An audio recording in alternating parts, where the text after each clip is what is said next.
Don't you dare take the name of Texas in vain! You mean we can't say anything bad about dumb old Texas? No, you can't! Oh, then, can we say people from Texas are dumb? No, you can't say nothing about Texas! Oh, so we shouldn't say anything bad about Texas!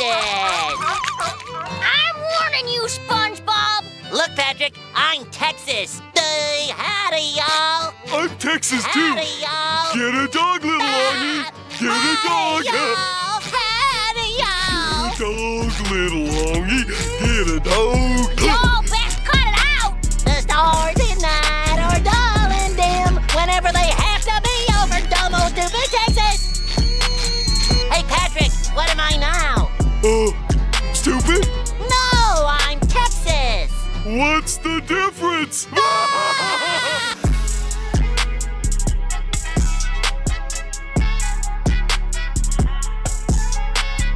Hello humans, welcome to Texas Coat Hanger Massacre. This is episode 31 of your Power Report. I am Dan, and I'm joined on this panel episode, and I'm glad to be joined this panel episode by Yasmin, who is gratefully returned. Bam. Hi. Wave to the camera so people understand who you are, especially on the podcast. That'll help. Cease. Hello. What's up? And Sean. I am very excited to get this group of folks together here on the entire episode, and it's a packed one. We're going to be actually doing a little bit of local, state and local things. We're going to be talking about the big ones, but not New York. Governor Cuomo, former Governor Cuomo, has gotten all of his smoke. Now we're going to do some stuff on Texas. There were 666 new laws in Texas that just passed. Irony not left on anyone. And there's going to be a lot of interesting things going on there. We have the California governor's recall, which is like a mess on a disaster on like a multiple different like clusterfucks happening at once. So that should be really fun to talk about. And then later on, we have a little bit of stuff on Afghanistan. We did a whole Afghanistan episode earlier on the previous episode of Power Report with Arash Azizada and then Bam, who we talked about really deep delved stuff on Afghanistan. It's more just like the plot has kind of ended. We're about to hit 9/11. We also have other folks to talk about these events on to have. And then lastly, there was a bit of an online tiff between formerly well-respected reporter Glenn Greenwald and Chelsea Manning, noted whistleblower, who supposedly folks like Glenn Greenwald were supposed to protect and, do a right by, but that definitely changed this week. But we begin in Texas, where things just became a large nightmare for a number of different reasons. But as I alluded to earlier, irony is long dead. 666 laws went into effect after passing the Republican-led state legislature just this past week. Of the measures, the one that arguably rightfully got the most attention were Texas's new abortion reproductive health laws, which were notable for their brazen heartlessness. Key provisions include banning abortions when a fetal heartbeat is detected, which can be as early as 6 weeks. For folks not in the know, that can be oftentimes before many women even understand or find out they are even pregnant. So it's already prohibitively difficult to obtain abortion services in Texas because of all the restrictions that have been put in place by Republicans in the past. But now you're getting to a point where it's a whole new level. And it's not like, it's already in a privileged position to be able to go out of state to seek abortion access. But all the states surrounding Texas are not doing much better either, and they're probably going to go in a similar direction. In addition to this, there's no penalty for violating the law, at least in Texas statute. However, again, because Texas doesn't believe in government, big government getting in the way of things. However, because of the way the law is written strangely, it encourages private citizens through a $10,000 reward to essentially snitch or rat on people seeking abortions or people who are helping those seeking abortion services. And the $10,000 like ransom thing, it literally sounds like a Dog the Bounty Hunter shit. So I had to get some more information. So thankfully our really good at informing us media over at Meet the Press, Chuck Todd, goes hot on the case, hot on the scoop with exactly how that worked. So let's take a look at that. Let's just start with a simple question. This is now the law of the land in Texas, the law of the state, of the state land there. How does this get enforced? Who's in charge of enforcing this law? Well, they wrote this law to stump the courts. They are not going to put the state or any part of the state, local prosecutors, anything like that, in the position of enforcing this. Instead, as you mentioned in your lead-in, they're crowdsourcing the enforcement. They're allowing people to go to civil means to go after anyone who aids or abets someone seeking an abortion. You can't sue the person getting or seeking the abortion, but you can sue the doctor, you can sue the Uber driver, you can sue anybody who helps pay for it, all of those kinds of things.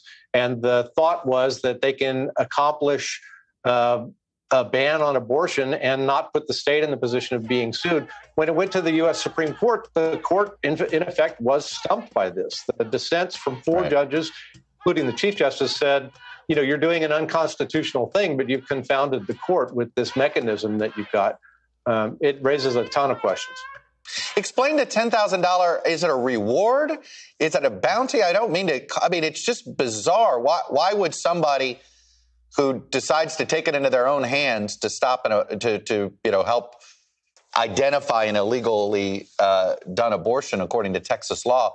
Why should they get rewarded with $10,000? What's the incentive? The authors of this said basically that you still have to go through all the civil procedures and all of those things, but you have to, and when you get to the end, if you're correct and the court decides with you, then the court can order that your lawyer fees are paid and up to $10,000 be paid you basically as a bounty. They didn't call it a bounty. It's certainly become the bounty hunting bill, rhetorically in Texas now, and that's effectively how it works. That's kind of like the long and short of how that goes. And there's a lot of angles to get on this, but I want to start with Yasmin's thoughts as a Texas resident and as a woman who would be far more affected on this than anyone else on the panel. So, tell us, what are kind of your initial thoughts as we're kind of going into this, all of these laws passing, especially this? It is terrifying. So I've lived in Texas for, 21 years, something like that. I think I moved here in 99. And ever since then, for the last 20 years, for the entire time that I've been in Texas, there's been this fear amongst Republicans in Texas that the state is turning more blue, that it's actually purple, that there's a lot more Democrats coming in. And in the recent census, Texas had a huge boom in population, and most of those people were Black and brown people. So a lot of people are looking at all of these voting restrictions and the abortion ban and things like that, things that are going to disproportionately affect Black and brown communities as kind of like the Republican Party kind of trying to take back whatever power they think they had.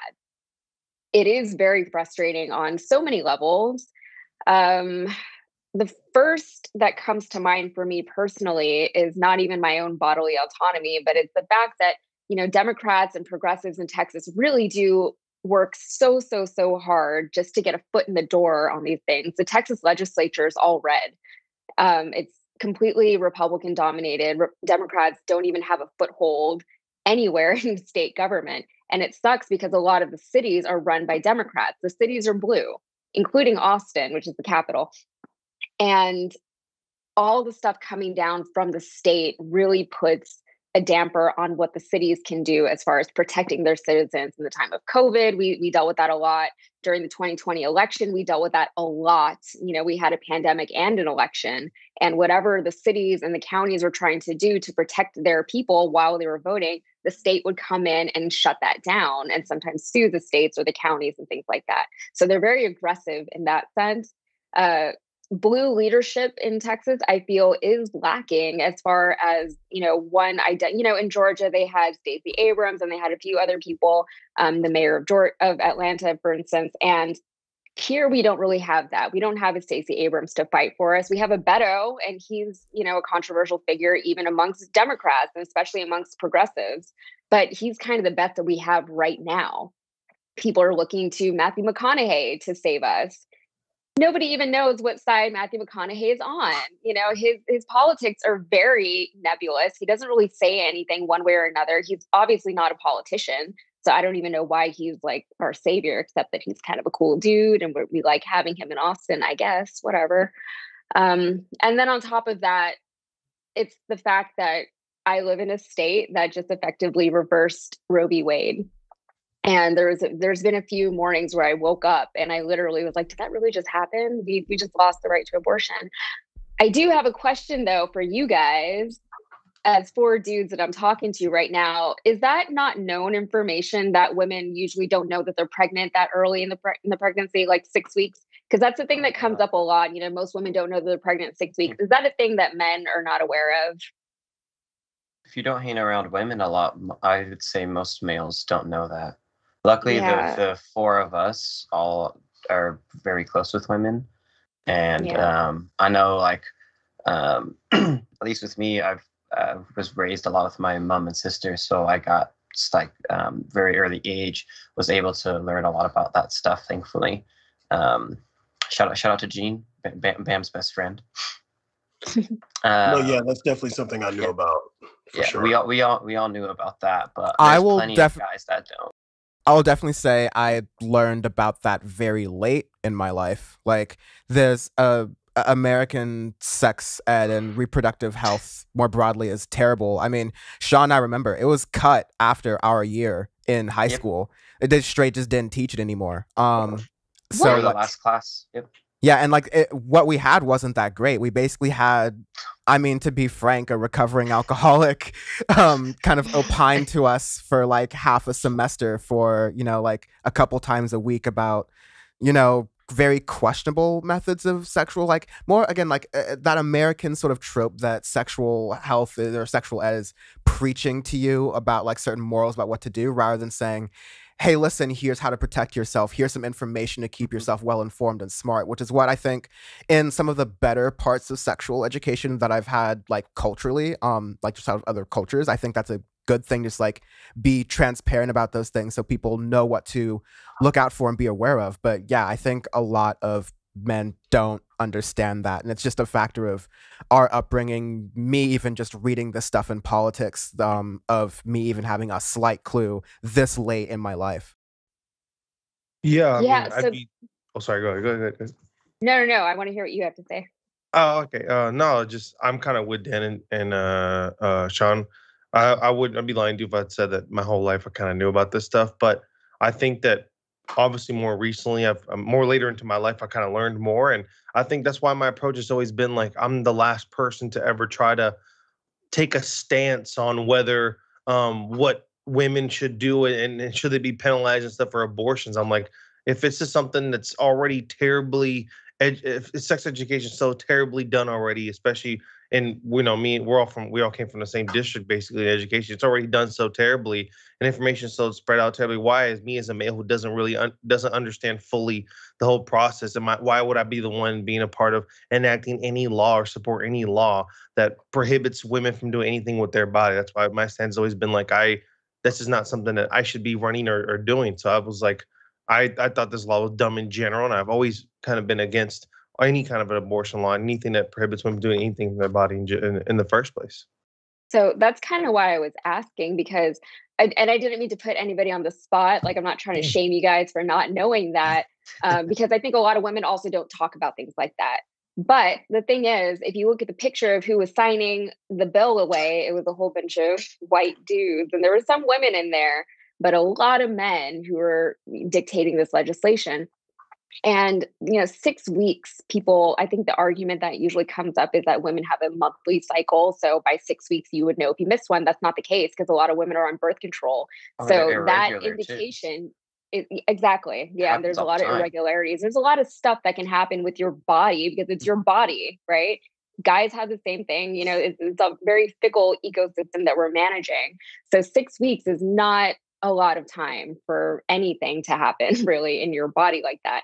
And I don't know why there's men making these rules. I don't know why men also feel like they're not complicit in women getting pregnant, and why that they're so blameless in all of this, and why all of the repercussions have to be held on the woman. And then on top of that, there's that whole bounty thing. And so the guy, he works for the Texas Tribune, and the Tribune is actually a pretty good publication out of Texas. It's kind of one of my go-tos whenever I just need like the facts on an issue, on what is actually happening. They are left-leaning, And they're not very sensationalist, in my opinion. I mean, probably more sensationalist than a right winger would be comfortable with. But they do tend to at least attempt to stick to the facts. And this whole thing with the $10,000 bounty, yeah, there's a lot of stipulations according with it that go along with it. But the fact of the matter, just the fact that it's even in there, that it's a part of all this, that they're kind of making vigilantes out of all these, quote unquote, pro-life people, all these conservatives. I already don't trust my neighbors. I already don't know who is outside of my door. And this is not helping. All it's doing is creating more divides. It's literally turning people against their neighbors in the name of some really strange religious agenda. And, this isn't a plug, but on my podcast, I look at a lot of things, a lot of conflicts around the world and what leads to them, how they get that bad. And a lot of it, most of these cases, you see instances of minorities ruling a majority population. And that's very much what's happening here in Texas right now. Because right now, Governor Greg Abbott, his approval rating is the lowest it's ever been. Thank God. I mean, at least we know that the people are on our side. Yeah, I think you get to a really important aspect of what I think I always like to big picture these things. And one thing you really hit on there is the fact that this is kind of the minority now leading the majority, because you're getting demographic changes in Texas, and people are very wary of that. I mean, the wrong people are very wary of that. People, for ridiculous reasons, are wary of that because they believe that racial and demographic differences mean that things are negative for white people for whatever reason. But Texas is kind of the home breed for that politically, unfortunately. And a lot of state legislatures where, so much attention is paid to national politics and what's going on in a national level. And I like that this episode we're kind of doing things on a state basis, because state by state, you have so many state legislatures that are controlled by Republicans, whether they have assemblies or state congresses or state houses of representatives, however they do it. A lot of these are controlled by Republicans. And the way America is set up, it's going to be a thing where, yeah, federal laws trump all and they matter, but the things that affect people on a day-to-day level are going to be state and local laws. And so this is one of those examples of state and local laws really having an impact, because, yeah, you have a bunch of comfy, cushy liberals in coastal, large urban centers in blue states who may feel good about their rights and, feel some sympathy or empathy of what's going on in these southern states, and then, donate $15 to whatever, Act Blue campaign is going on now to send money into the money hole, because they're Democrats who are unable to fight these things, at least on the federal level. But on the state level, yeah, the Democrats have just been kind of run out of power for a number of different reasons. The Republicans are really powerful on the state level, but also the Democrats as a party have not invested enough on the state and local level as they need to. They're not recognizable in local centers and community organizing. Those are community local groups. Those are sometimes really motivated Congress people, like Maxine Waters or Alexandria Ocasio-Cortez, who are very visible in their communities. But oftentimes, you just see the politicians roll up their sleeves when it's campaign season. And then that's ultimately when you're getting any interaction from the Democratic Party, when it needs to be more of a year-long thing. Republicans kind of do that, but most importantly, they have racial grievance politics. And so really fast, I wanted to go on to some of the other, sure, Bam. Yes. What would you like to do? Well, I just want to go back to something Yasmin was saying, because you mentioned how, there's this notion that men are complicit in these women's pregnancies. And right before you said that, I was writing this down, that however this law is enforced or whatever, it's really a cultural issue, because there's this anti-feminist and sexist notion that only women want abortions, that the men would keep the baby, but it's these evil women that want to get abortions. So you always see that, yeah, the focus is on the woman's body and, the woman's decisions, when a lot of times in these situations, it's men are encouraging women to get abortions also. But yeah, so whatever happens with the law and the bounty specifically, there's still this kind of idea that goes into the culture that there's these evil women that, you know, they're reckless and kill their babies, you know? And that's also something that we have to fight against too, that narrative when it comes to women's bodies and when it comes to just abortion itself. It's not just women that want to get abortions. Like a lot of times it's the men that get them pregnant that also don't want to have those babies either. Well, look at a lot of the ones, the guys in power who do these, a lot of the abortion laws. A lot of them have had instances in the past where they've cheated on their spouses or whatnot, and then encouraged the mistresses to get abortions. That's happened or they've encouraged their wives to get abortions. Yeah, same thing. Happens a lot. And I think that's something that needs to be said a bit more too. Yeah, absolutely. And we see documented cases of instances just like that one. One last thing that I forgot to mention is a lot of people like me are suffocating here in Texas. You know, it is very hard for me to live here right now, especially. I think before it already was. I'm still a Yankee at heart, so take that into consideration. But it sucks here, and I've never wanted to leave more than I do now. I've never wanted to leave quicker than I want to leave now. And I think that's actually part of the problem, is that people like me want to flee. You know, progressive people and left-leaning people want to leave.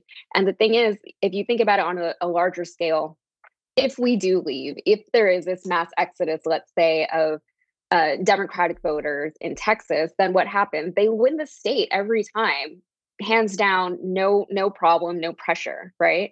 And the presidency, Republicans cannot win the presidency without Texas. They can lose with Texas, but they can't win without Texas.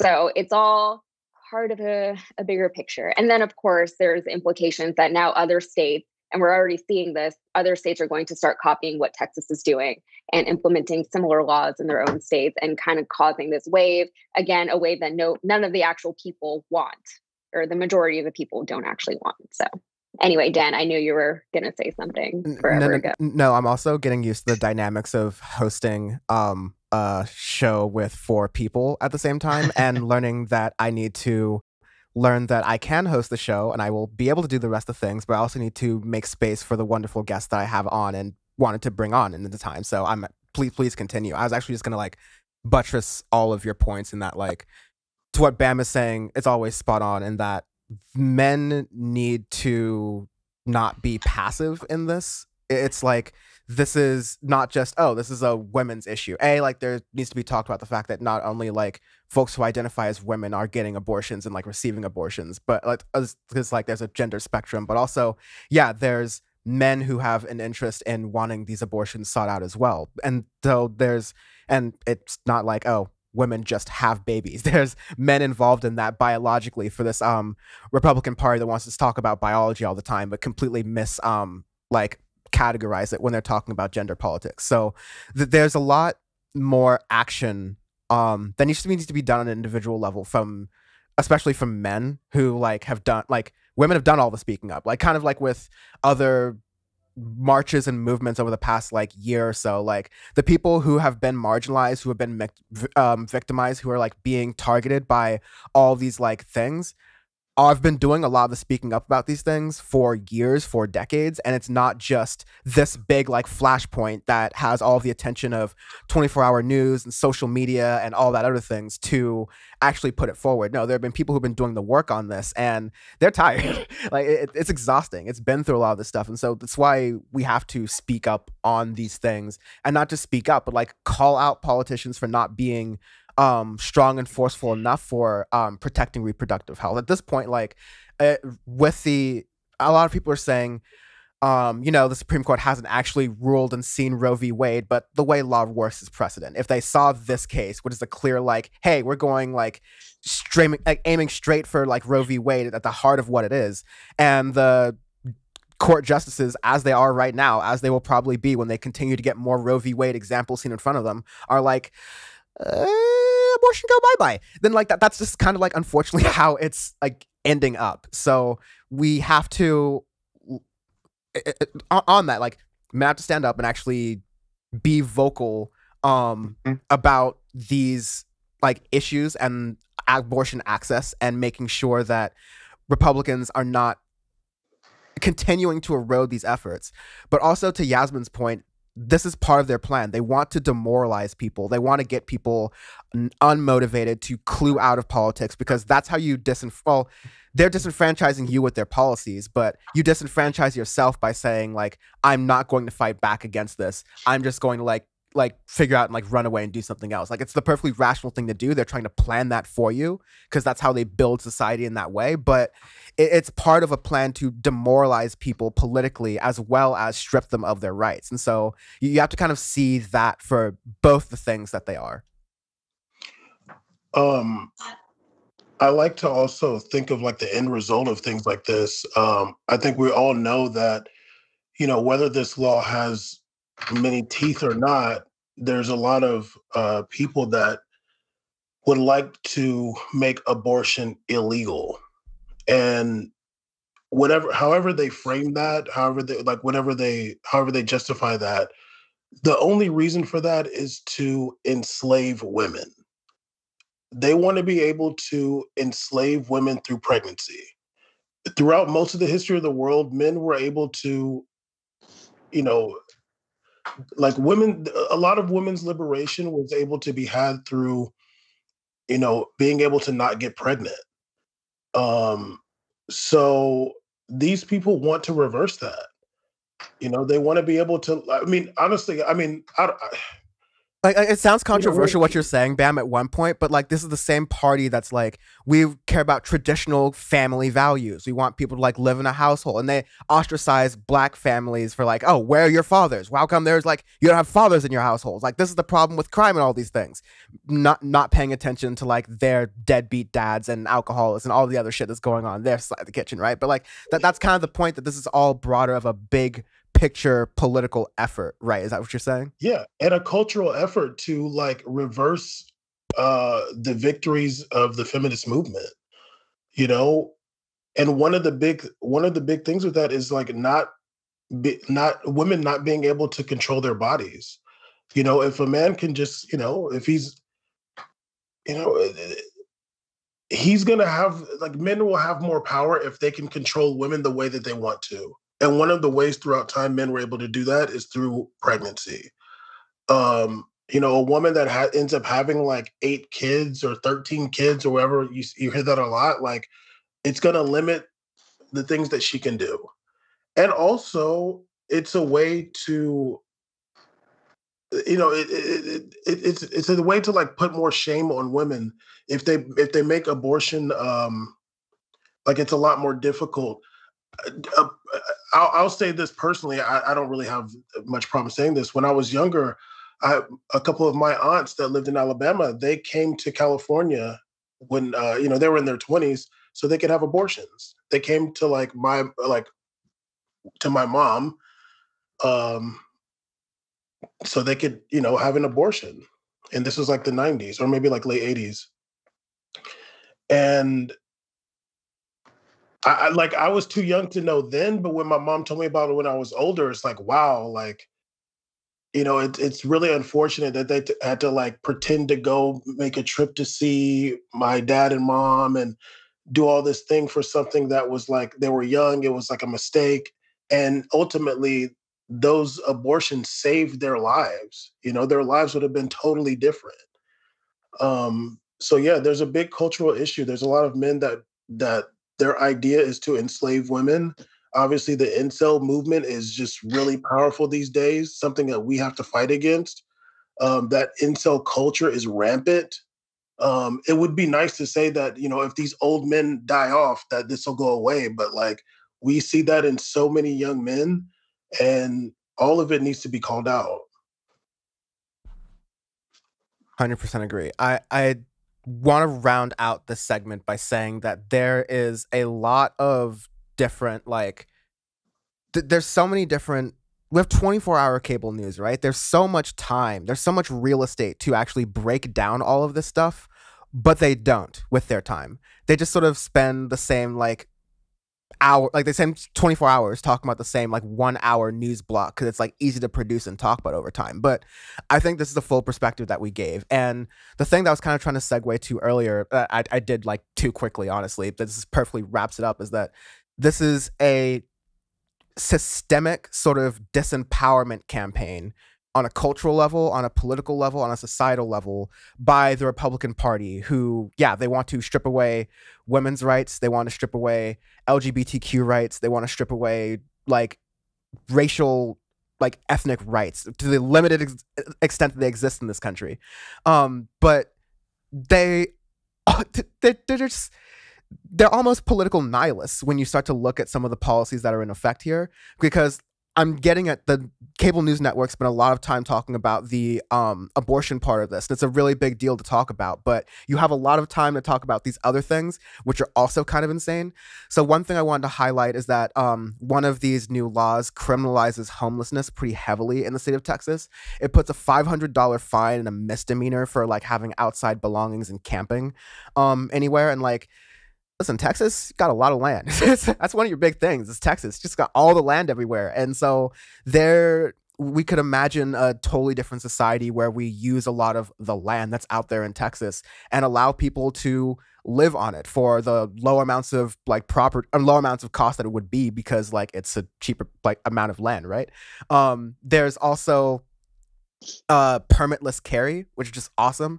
Texas is continuing to do its wild west shit. They are saying that if you are above the age of 21, you have like the ability to legally carry a gun, because in America only people who can legally carry a gun carry guns. Then you can under Texas law conceal carry your weapon without a permit. You used to have to get a permit to be able to publicly conceal carry your weapon. Now you just bring your weapon out in public, which is what people were probably doing anyways, but now it's protected in the law. And even cops, hey, Blue Lives Matter, wee, talking about y'all.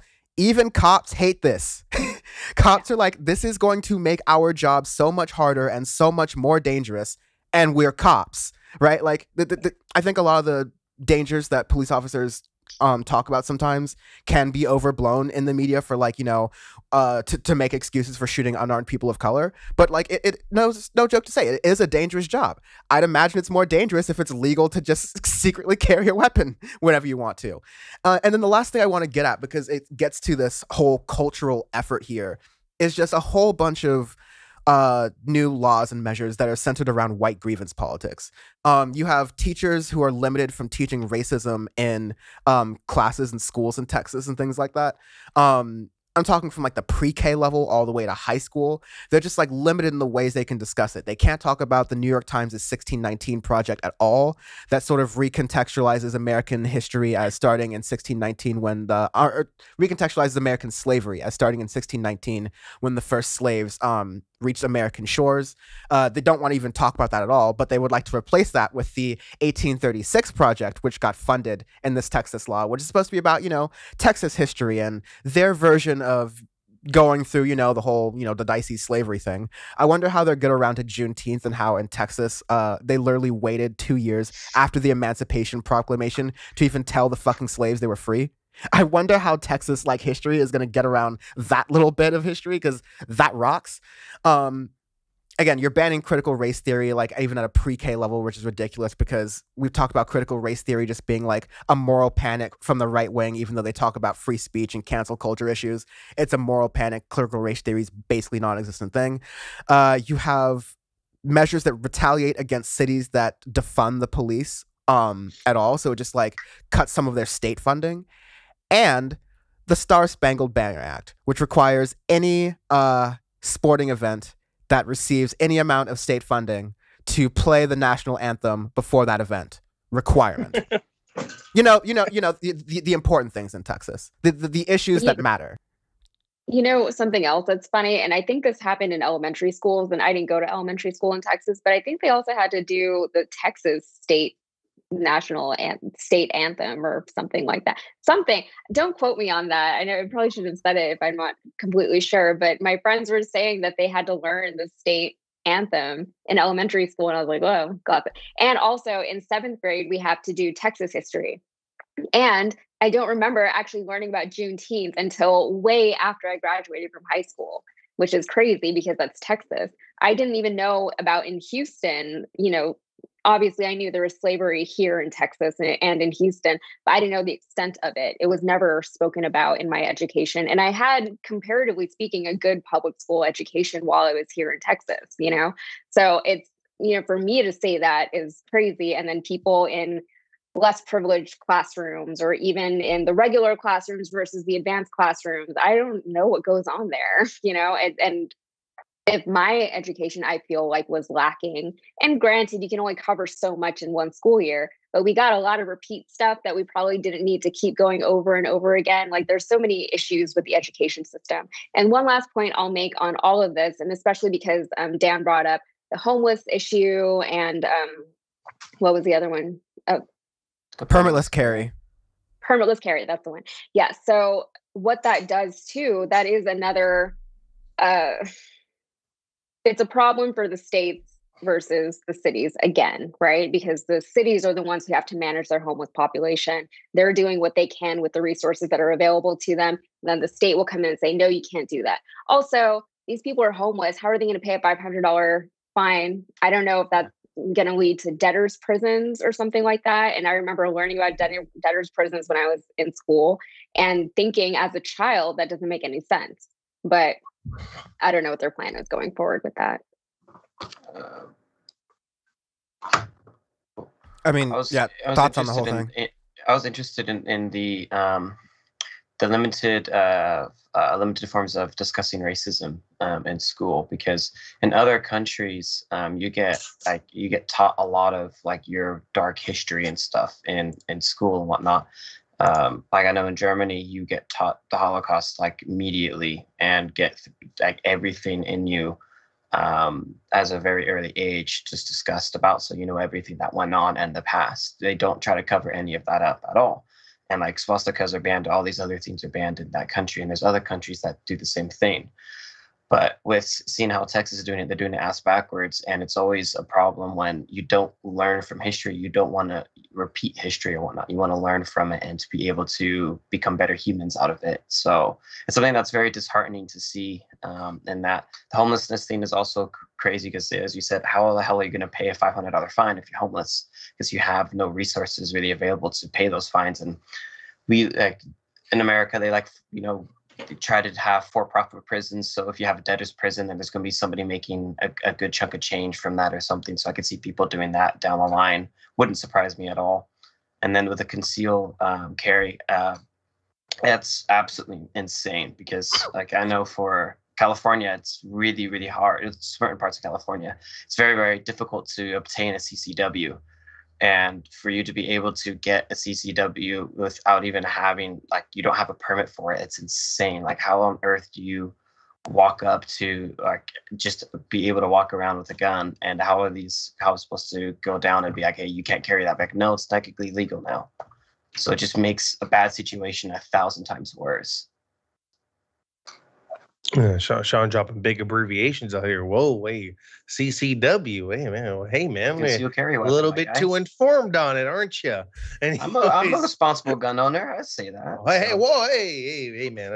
I'm not. I got my permits. Not outing you. Unlike those guys with CCWs, I got my permit. So. Whoa, sound like some immigration papers. I'm uncomfortable. Anyway, yeah. I mean, just going back to some of those couple of points. I mean, just think about it. Yeah, I can see how cops are complaining about this, but imagine just citizens in general. Now here in Texas, and if let's say you're not even from Texas, you're just like visiting, like I'm visiting Texas.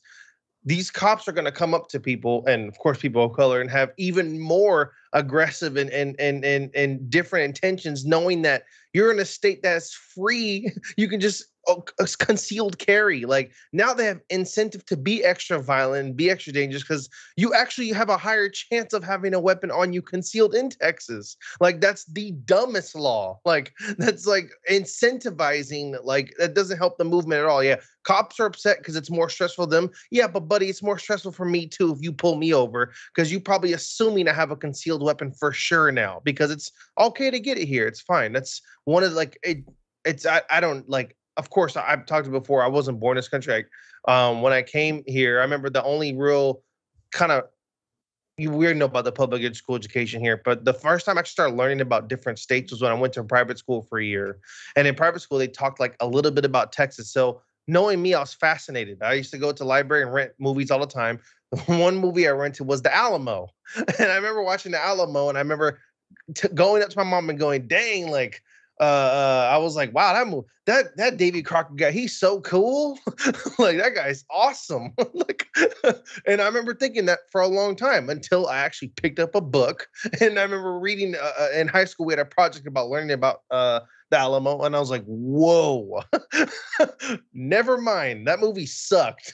Like, so that's the level it takes to get any sort of education about real things that happen in this country, is you having to go out of your way to go search and look something up. Because even with critical race theory, which is like the most explosive right-wing upset thing ever, like they're not going to teach my preschooler about Black lives. That's ridiculous. Like that movement is so corny, because even if it is pushed and put into schools, they should be like, well, they're not going to teach it right anyways. Like these teachers, going to be teachers. We all know teachers have all their opinions influencing how they educate kids and people anyways. So even if you were to enforce these kind of programs into schools, which of course I think would be awesome if there was more discussions about race and history and different cultures and backgrounds in this nation, you know that it's in different states, different areas, there's going to be twists to it. There's going to be attitudes towards it. You guys talked about a teacher you had in the past talking about sex education.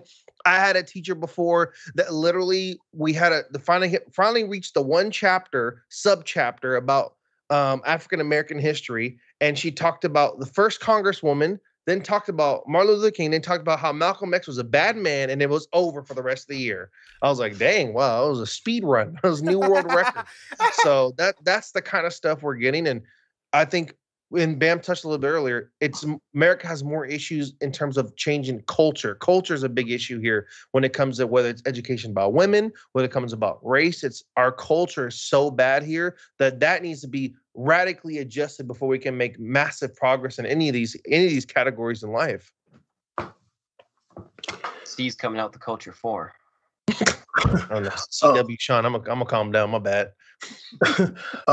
Sean, you mentioned how like in different places they talk about their history in a more honest way in some regards. I think here, and Yasmin, you were saying like what little you learned about the Texas history in regards to slavery, which is crazy because Galveston was one of the biggest slave ports. But America. I live right by Galveston, by the way, too. Like Galveston's right there. So yeah, it's right there. Yeah, they were shipping slaves to Cuba way after slavery was over here. But anyway, America and Texas, they're not ashamed of that history. You know, they're not ashamed, but they know they can't just be like, there's a shame in being honest about it, but they're not ashamed in the sense that we're going to talk about it in an honest way. You know, these people that kind of like have all that power, you know, they don't care that, you know, about what they did to indigenous people here. Like, they just don't care. Like it doesn't even matter.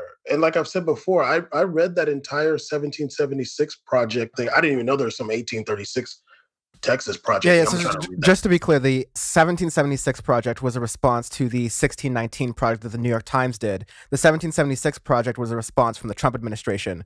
The 1836 project is about Texas state law, and that's this thing. Just for clarifying for the audience, because there's a number of projects here, and this is the most Republicans have been interested in the projects for at least 20 years. So I'm at least like excited. Yeah, and that 1836, basically, like, that's the year Texas became independent, if I'm not mistaken. Texas was always free. 1845. Okay.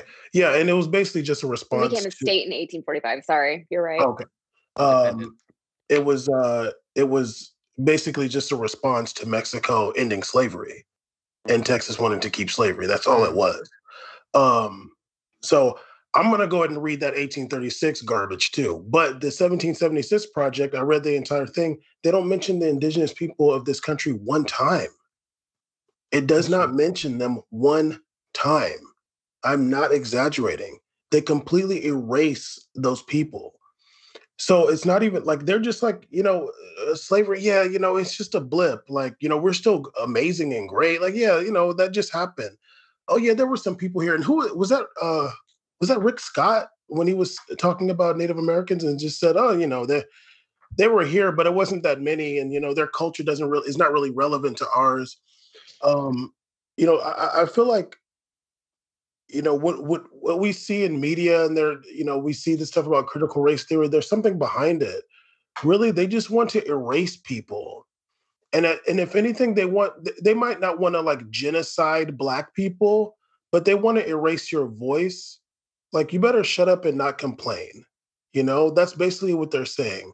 Don't get out here talking about how your life is bad or something happened to you. Shut up and don't complain, Bam, is like the minimum of what they can say, because like there's what's said on TV versus what people out there actually believe. And yeah, unfortunately there are people who actually believe race war is upon us. That's why there are more guns in the United States than there are people. It's because those people have a lot of guns and they're preparing for like this like end of world doomsdays, the darkening, if you will, right? And so like they're out here with this sort of like, and this is not meant to be like an all Texans kind of thing, right? But this is more just a thing about American culture and like what is being pervaded here. They are betting on, I call it like white grievance politics, because that's what they're doing. They're trying to say, oh, well, the Black people get something to complain about. Asians get something to complain about. Middle Eastern folks and Muslims and get something to complain about. Immigrants get something to complain about. Why can't I complain about, we can't teach about the good Irish people and Scots people and like Franks in like schools anymore, or like we can't teach about how great America was without just whitewashing all the sad stuff about the slavery and the genocide and the Trail of Tears and all that stuff. Like we can't just talk about that anymore. Like there's people want to go back to ignorance. People like ignorance because I think it goes back to the thing earlier with the efforts on abortion access. It's about control. It's about kind of creating an order around American society again. So it's one that favors a homogenous culture. Something you just said, like how you said it, they want to go back to ignorance. I feel like they want to go towards ignorance. Mm-hmm. Like they would like to erase this history so much, and to whatever means, I have no idea. I can't get in their mind, but anything that is like looks unfavorable or like would be something to complain about in the future, let's just erase it, But I actually want to ask Yasmin a question. Yeah. Would you consider yourself a Texan? I think in my Instagram bio, I say that I'm a Yankee Texan. And that is an interesting... Do you put that on your car bumper sticker? No, there's nothing on my car bumper. I'm not a bumper person. No, I feel like you have to be a bumper sticker person to have anything on your bumper. And I mean, more of what I was implying with that is like, I'm sure you wouldn't like wear that on a shirt or like have that in public. No, but I definitely still consider myself to be a Yankee first and foremost. But the reality is, I'll be 33 in October. 11 of those years were in Connecticut and 22 have been in Texas. So 2/3 of my life I've been in Texas. Do I feel like a Texan? I don't know. I'm sure I'm more Texan than I realize or would like to admit. I definitely, I think that I have I'm in a good place to kind of understand both sides of a lot of arguments though. Because I identify more with the left side and I understand those people and where they're coming from. But I also know a lot of Texans and they're good people, some of them, not all, but some of them. And a lot of them are right-leaning for a lot of different reasons, and a lot of those reasons, I think, especially progressives are a little less forgiving of. And I think especially younger people, we sit on Instagram and TikTok all day long, right? And we're scrolling through content and we're meeting people, we're having discussions in comment sections with people we don't even know who they are, right? And we assume that the rest of the world is doing the exact same thing, and they're not, right? So a lot of things that come up and we're like, where have you been? Have you been living under a rock? They're like, no, I've just been living my life. I'm just going to work. I'm talking to the same group of people that I always talk to. I'm seeing the same people at work. I have my family. I don't leave my neighborhood. I don't leave my town. There's so many people like that who are just not exposed to so many things. And to reach those people is very, very difficult, especially now because we rely so much on technology that we underestimate how many people don't rely on those same technological avenues like we do. So a lot of this stuff we're preaching to the choir, and a lot of those actual meaningful conversations happen in one-on-one conversations. So in that way, I am in a good position here in Texas to meet those people, understand them, sometimes talk to them, get them to at least understand where I'm coming from. And I think that's where the most meaningful change that I've seen actually comes from. So I like being here. I love Texas. I love Houston. I love my home. I love my family is here. My boyfriend's here, and I've met some of the best people in the world here, but it is hard to live here sometimes, especially now. So hopefully one day I'll make it back up to the Northeast.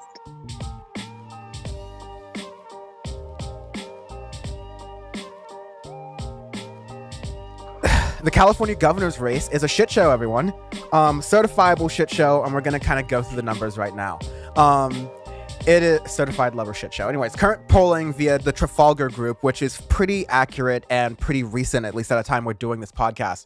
The vote to keep Gavin Newsom in office remains at 53% in the California governor's recall, and the vote to remove Gavin Newsom is at 42%. Now, in mid-August, before broader media awareness, in part thanks to yours truly, was brought on the matter of the California governor's recall, it was really neck and neck. It was essentially a statistical tie between the idea between yes and no. And just a really quick kind of statement about how the ballot works. In typical Dan from the internet fashion, I have the fucker in front of me. And essentially, when you're voting in California, and you encourage you to vote by mail in California since COVID's still an issue, you start with two options. Should Gavin Newsom be recalled or removed from the office of governor? You vote yes or no. If you are a Democrat, if you're a left-leaning person, if you're a sane person, even a moderate, you should vote no on this recall. Not because you like Gavin Newsom, and I don't like Gavin Newsom. Maybe we'll get to that later. But because the way the recall system is set up is ridiculous. Because if enough people vote yes on recalling Gavin Newsom, then you get into this rat race where Sean said some number like 48, how many people are running for 46. 46 people are running for office currently.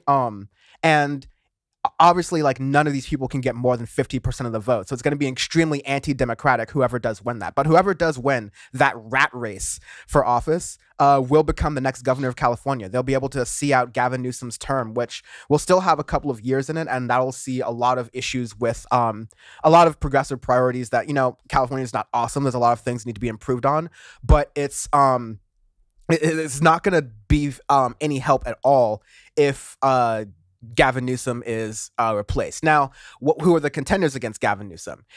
Essentially, the leading Republican is Larry Elder, who, to take a deep breath, doesn't believe in the minimum wage, thinks women can't understand politics or economics issues as much as men can. His private charity went bust, and there's a question surrounding the money and where that went. He's been funded by a lot of Republican dark money groups and right-wing groups that are also behind Donald Trump. He was once charged with domestic abuse and brandishing a gun. He advocated denying emergency care to undocumented people, and once argued that slave owners were owed reparations after the Civil War. He's black. That's my favorite point. Rocks. Rocks. He's your uncle. Yeah, he is my long lost uncle, and I kind of joked about this when I was on the majority report. In the car, my mom listened to liberal talk radio, and my dad listened to conservative talk radio, and so it was a fight between goddamn Stephanie Miller and Larry Elder. Oh, so you came up on Larry Elder. Nice. Now we know where you come from. That's where my stance explains everything. Your political basis from Larry Elder talk show. My unwavering stance on the death penalty and free-base cocaine come from Larry Elder. Now, so I see what you're doing on that ballot. There's also a big Larry Elder flag in front of one of these houses, a few down from me, and I'm just this is hilarious. Can you imagine being so down bad where you go and buy a Larry Elder flag? Oh, it's huge. But the cool thing is that just ask them why they have that at their house. The cool thing is that they put the Larry Elder thing up, and then the house next door put up no on recall stuff a few days after. Gangster, they're having a war of lawns. I love it here. I do love the California lawn sign turf wars because no one's really about it. Actually, this is a thing at the marina down by where we're at, where there were people with boats that had Trump flags, and then people were like, you know what I'm gonna do? You know what I'm gonna do to make a difference? I'm gonna put a Biden flag on my boat. There, #progress. I'm like, okay, buddy. It's tax the always rich. funny, especially in these areas of California where there's like that Republican California thinks he's doing the massive flex, putting his flag out like he's calling his people, and then he realizes his whole block and neighborhood is blue, and everybody's like, "Dude, what are you doing? Like, you look weird. What are you doing right now? Like, we can play the same game. Let me go get my Biden flag." Someone puts up a for sale sign immediately. Well, in Ted Cruz's neighborhood here in Houston. Right.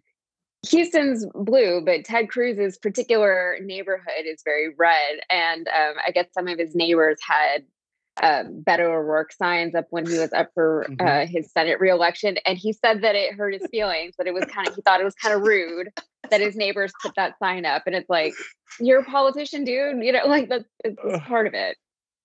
Ted Cruz is the biggest fucking in politics, so. That mullet was rude. Cancun cruise was rude. The good times. I'm gonna do the host thing where I'm gonna make some space for anyone else to make some points before I go into another thing I have to say. Anyone else? No, go for it. Go for it. Cool. All right. Okay. Guns blazing then. So you might be wondering. So Larry Elder is a mess, and part of the reason I was kind of like laughing about it was because like Larry Elder is a radio like talk show host. Like the fact that you would have a flag for him is almost as ridiculous. The fact that people had flags for an overweight, greasy former casino owner like Donald Trump. But nevertheless, you might be wondering, okay, given the construction of this ridiculous recall process, shouldn't Democrats have, played this game a little bit smarter, right? And like, shouldn't Democrats have hedged their bet? Well, I mean, Democrats are power in California. There's a lot of like roadblocks. They can't just do everything they want to because there's still Republicans in charge, and the Democrats who are in charge are ultimately like moderates at the end of the day. So you can't get that much done. But the Democrats had a long time to change the architecture of the recall process to make it less ridiculous, because essentially in California, because the direct democracy system that we have, where we have propositions that we're constantly voting on to approve, you have this situation in California where as soon as a Democrat gets elected to be the governor, there's immediately a recall effort, because if it randomly somehow gets enough signatures, then you will be able to initiate this expensive recall effort. And so, okay, Democrats should know how this game works, and they should have propped up a second person, like pick the lieutenant governor of California, pick another Democrat, so that if Gavin Newsom does end up being recalled, there is actual backing behind a Democratic Party option.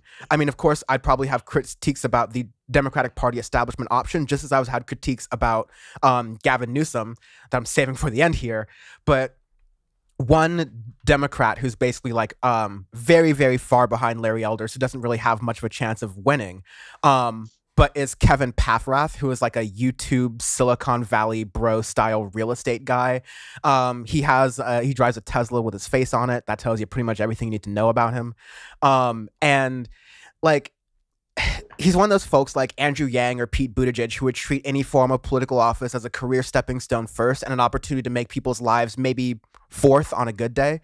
And so like, I can't in good faith say like, oh, vote for Kevin Paffrath or whatever, because he's the other Democratic option. He'd be a centrist hack, and he'd be like harder to control than Gavin Newsom, because Gavin Newsom, while he's also a Democratic Party hack and also maybe fourth or fifth interested in people's interest and first interest in his political career and presidential aspirations, this recall effort has scared Gavin Newsom. He has started to put in forth fracking bans when he was previously allowing fracking to happen in the state. He did a complete 180 on that because he needed progressive support. He had the Golden State stimulus, which was like, oh, wow, California has extra money and I'm about to lose a recall race. I need to start giving people money. And so, but this is during COVID-19. And so people were in need of some of this money. So some people saw an extra $500 just hit their direct deposit. And so like, that's helpful for people. It's not enough, but like, that's something that Gavin Newsom was able to do. A lot of the criticism against Gavin Newsom was around COVID restrictions and things like that. And there's a back and forth between people who just chose not wearing masks as an identity versus Gavin Newsom being very dictatorial in the way he was like leading all the mask mandates. But I mean, it is to be said that California wasn't as hardly hit and hardly affected on a per capita basis than a lot of other states with COVID-19 because of stronger measures. But the issue is this.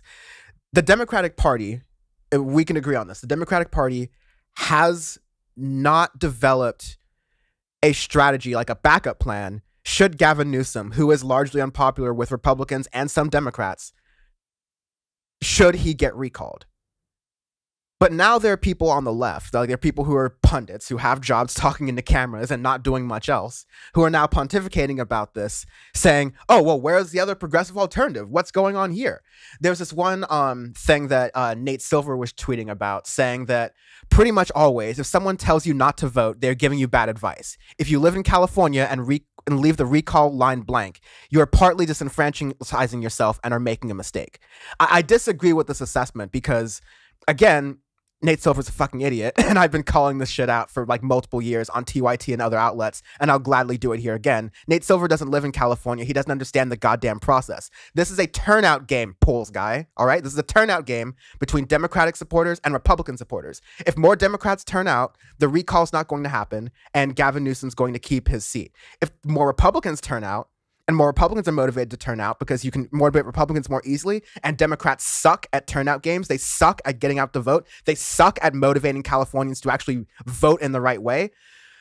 Republicans could be more motivated, get more people to vote yes, and then whoever wins, most likely Larry Elder, becomes governor. It doesn't matter because if Democrats are on the plurality and they have like a question 2 there, because there's no coordinated effort, there's nothing Democratic votes can possibly do that's more powerful than just voting no on the recall. If you vote for a candidate, your vote's not going to matter because the Republicans are more activated against one candidate, Larry Elder. You'd think Polls Man would get this. You'd think my former boss, who used to let me go after Polls Man, would get this. But no, even Cenk Uygur has this like strange bedfellows thing where he's like, reason California Democratic leadership is doing, he's like quote tweeting Nate Silver here, reason California Democratic leadership is doing insane and seemingly self-destructive strategy of telling voters not to vote for a Democrat in recall is because it would not be a Democrat they handpicked and could control. They'd rather lose than have someone who is in the bag for them, which like, maybe I was going a little bit too far in there because like I largely agree with that statement that the Democrats would rather have someone handpicked for them in this recall than some wild card. Totally true. I totally get that. But now you have folks like Brianna Joy Gray who are coming in going, hi, I had a force the vote idea that I stole from a jackass comedian, and I know politics now. So I'm going to give you these like 4 rando progressive options who are not thoroughly vetted, have not really been seen in their communities, are basically just your podcast guests. And now you're saying that these are viable options for the California like state like for the California governor's race. Like, is this a fucking game? It's not a fucking game, all right? People don't get that this is real politics, this is real people's lives, and these podcast hosts are just going out there going, oh, well, you see, if I was in charge. Cenk Uygur and Brianna Joy Gray have a lot more political capital than I do. Brianna Joy Gray was the communications director for one of the most powerful politicians in the country right now, Bernie Sanders, the chair of the budget committee in the Senate, all right? Brianna Joy Gray could have some pull if she stopped doing this, like, podcast thing, right? And maybe if she did a little bit more research and learn how to spell Gavin Newsom's name right, she could actually figure out and say, okay, here's some Democrats that we can like sort of put onto in the beginning and say, here's some people, here's some leftists that we can actually run a smart campaign with so we can actually hedge bets on the Democratic side in case Gavin Newsom loses this recall. But that didn't happen because the left is much more interested in like these bullshit fights and seeming who can be more leftist and performing more left on the internet for your videos and for your vlogs than actual political action. Because there is no political apparatus, there is no infrastructure on the left like there is for the right wing to put in your bullshit Tea Party Ted Cruz candidates all the time and flood those through state legislatures. There's no infrastructure on the left to do the same. And until people who have the power to do that and have the stature to do that start building that infrastructure instead of trying to like and choosing the political things, efforts they want to do in the first place, then they should honestly shut up about what to do about this race because they're just jumping into it too late on shit they don't understand. Thoughts, anyone? Just know that, Dan, I think the only answer is me and you, run for governor next time. I think we can get on this list. 46 kind of increases our odds of being on there. I think we can make a 46 deep list. Like, I've seen some of these names. I don't know. I got some subscribers on YouTube. I can hit on there too. I can go on there too. Power Report Cabinet. I think it's actually really telling. I think if anybody knows California, its history in California, how inconsistent its governor's been, regardless if it's been a blue state for how many years, that since the most legendary governor of all time, the one and only Reagan, the quote unquote Democrat Republican, California's had three Republican governors and three Democratic governors, and it's often a switch. Of course, we know Brown doing those two massive terms. Investigate, but it's consistently California's always flipped, but always voted blue when it came to presidency. So, yeah, am I annoyed at how the recall situation is going on? Absolutely. I think it's been the worst campaign ever in terms of educating people how recalls work. Recalls is a funny game. It's one of those, just like it happened in recent years with the local votes when it came to renting and landlords, with the people who didn't understand whether they were supposed to vote yes or no because of the wording of the bill. It's the same thing with recall. I think people don't have as much education on how this works, so they're going, oh, recall? Yeah, I don't like Newsom. And they go, wait a minute, do we want a recall? Do I say yes or no? So it's confusing, and I think that's what the Republican Party wants to do, is try to like outgame the system by seeing how dumb Californian Democrats are. But I don't honestly think it's going to really work. I would be shocked if it worked. But at the same time, as much as shock to them, it will just fall in line with the pattern of California in general, right? California gets a Democratic governor. The Democrats in California get over at how slow some of the policies are, how slow some of the progressive movements are, how slow things are going. They switch, get a Republican governor. They go, oh my God, this is the worst idea ever. Let's get a Democrat back in. It's just consistent almost with like the culture of the state in which the flip-flopping has happened in years. And that's dating back to 1975, just the flip-flopping nature of the state. Yes, it's been a blue state, but the consistency of the governors has not been blue over time. And so I just don't think that someone like Larry Elder would be someone to flip this accord, because he would just add to a stunning resume of elite governors we've had if we get Larry Elder on there and in the same almost the same decade as Schwarzenegger, which is just be a damn shame upon all of us. So I agree with Dan. I think that there's unfortunately people on the left and Democrat that are doing a terrible job of educating people on what to do. The Democrats have done also a very bad plan B, but when has the Democratic Party been so thorough like the Republicans on making sure every single base is covered? That's not really what happens to this party. It's just like, okay, we know what we should do, so hopefully the people do that too. And I think they're kind of leaning on it, although I do think it's going to work this time. I don't think that the recall is going to go through. Yeah. That I hope the recall doesn't go through, but if it does, it'll be because of Democratic Party Democratic constituent complacency. That'll mean like the people who are voters in the Democratic Party think, oh, everything's fine. There is no recall. I don't know. Gavin Newsom's got it in the bag. I won't worry about it. Complacency in California is what gets Republicans in office all the time. Oh, yeah, absolutely. Absolutely. Bam is muted.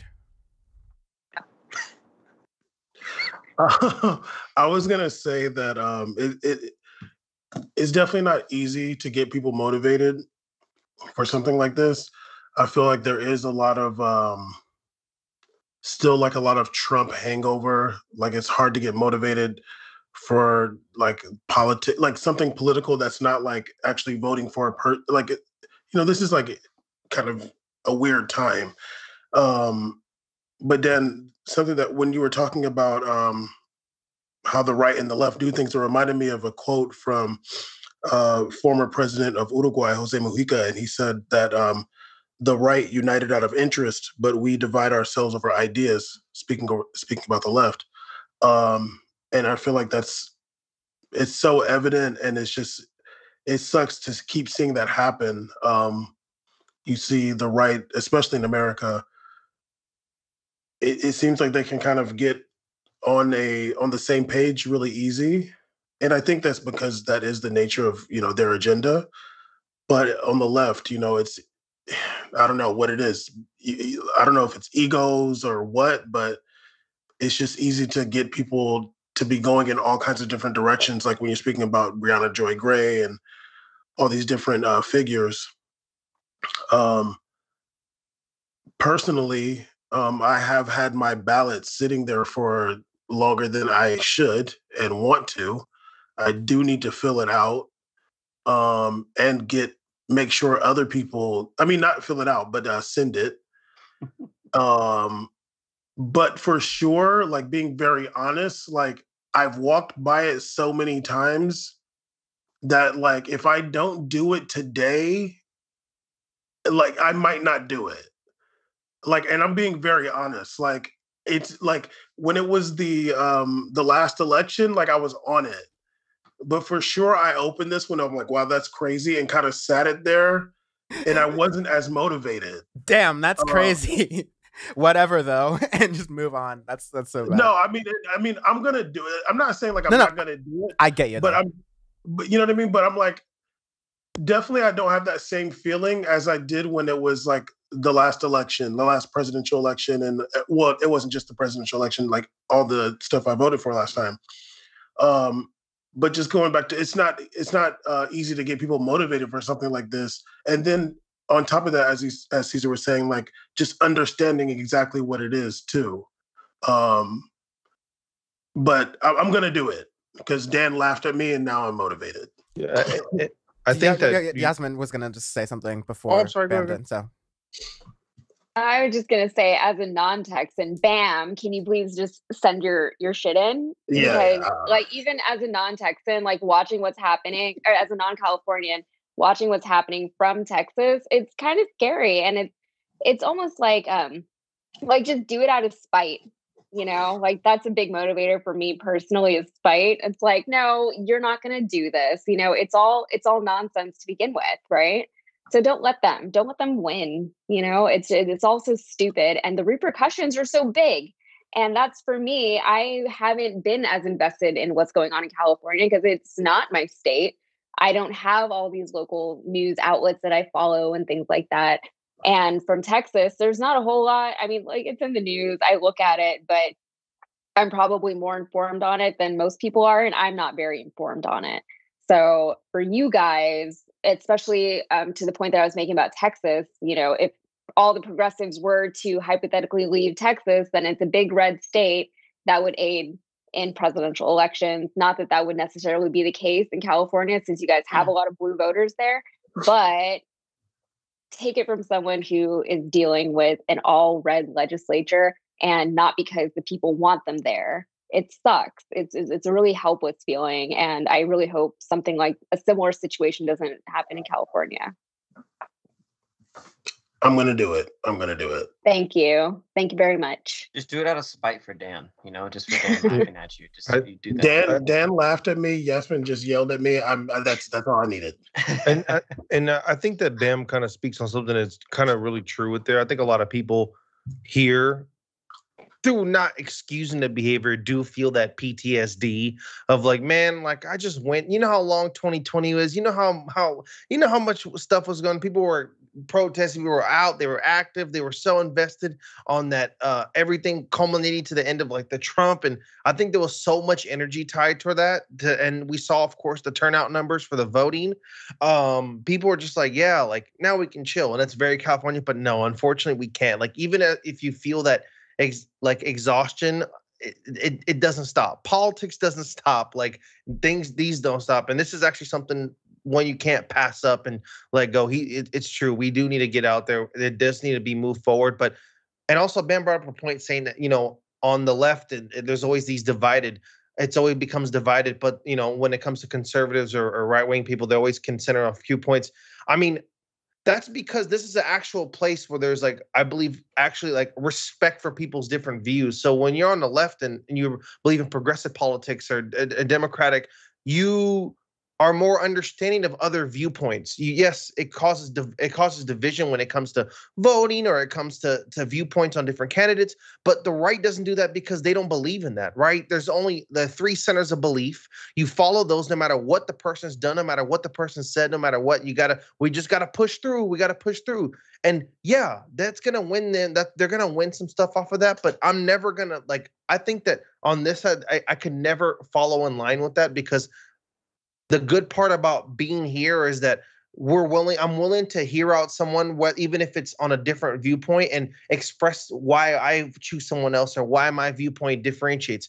Yeah, it causes issues when it comes to politics, but I think in terms of life in general, you need that. It's important to have everybody's having different opinions, different viewpoints on what bills should go through, and different and dividing themselves, because I think that makes us grow as people in general. And on the right and the conservative, they're not going to grow as people. They're going to keep following the same stuff that we talk about, the Roe versus Wade stuff. They're going to keep following the ancient, outdated ideals, because they only believe in pushing someone that bears their flag. They want to have their Larry Elder flag bearers on their lawn, and that's just, I'm not gonna go that way, dog. I'm gonna stay on here. This is the right way to do it, even if it causes division. I think in next terms in the future, we'll be able to grow from it.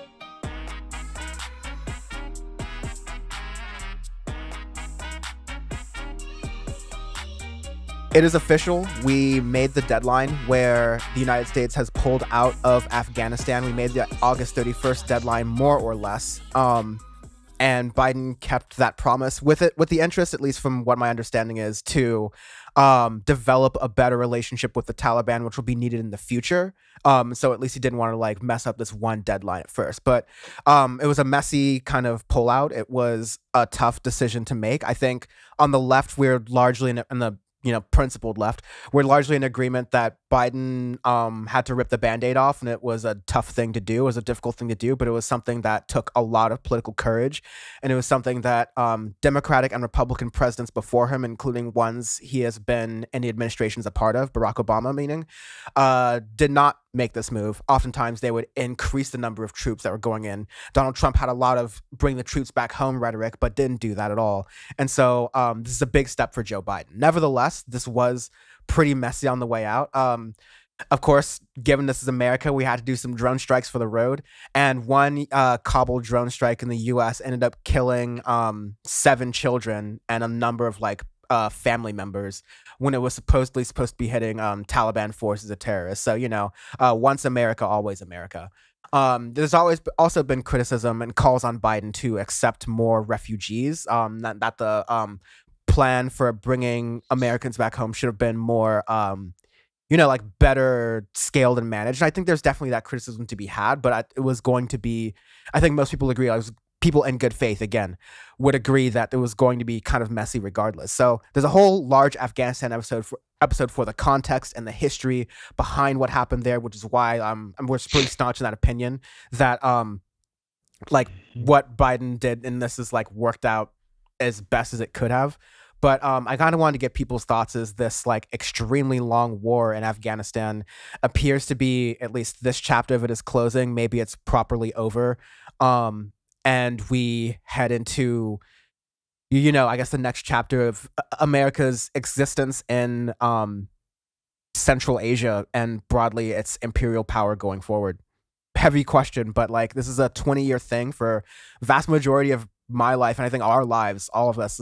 This has been a thing that has existed, just been in the background of us as children and young adults. So it's an interesting feeling. What are your thoughts?